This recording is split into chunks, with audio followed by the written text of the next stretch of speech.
চোখের সমস্যায় ব্যাটিং ঠিকঠাক হচ্ছে না, এ পথ ও পথ ঘুরেও কোনো সমাধান মিলছে না। হুটহাট দু একটা ইনিংস, তারপর যা তাই। সত্যটা হচ্ছে সাকিব পারছেন না। ক্রিকেটে খুব বেশি চর্চা না হওয়া হেড পজিশন এখন বাংলাদেশের ক্রিকেট ভক্তদের কাছে খুবই পরিচিত টার্ম। সেটা ওই সাকিবের কারণেই। সাকিব পারছেন না, হচ্ছে না, এই তো। জোর করে তো আর ভালো খেলা যায় না। কিন্তু সমস্যা অন্য জায়গায়। চোখের সমস্যার কারণে না হয় সাকিব ঠিকঠাক ব্যাট করতে পারছেন না, কিন্তু বোলিংয়ে এমন দুর্দশা কেন?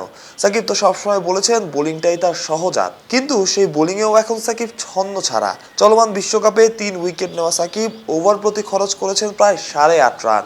অবস্থা এমন, সাকিবকে দিয়ে এখন 4 ওভার বল করানোই কঠিন।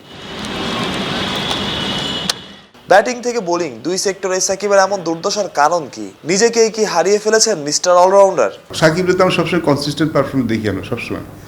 এই বছর এই ওয়ার্ল্ড কাপে একটু অবাক হয়েছি, কারণ সাকিবের আসলে এতদিন ফর্মে থাকাটা আপনার খুবই মানে আগে কখনো দেখিনি।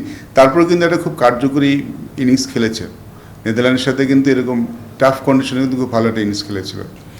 ওর কাছ থেকে বোলিংটা সবসময় কনসিস্টেন্ট, বোলিংটা আরও বেটার আশা করি। আমি জানি না ওর ইঞ্জুরির কোনো কনসার্ন আছে কিনা। এছাড়া স্কিল তো যা ছিল তাই আছে সম্ভবত। আমি জানি না কোনো স্কিলে কোনো সমস্যা নেই, বিকজ ওর চোখে একটা সমস্যা আছে, আমরা সবাই জানি। সেটা হয়তো তাকে একটু হলেও ডিস্টার্ব করছে।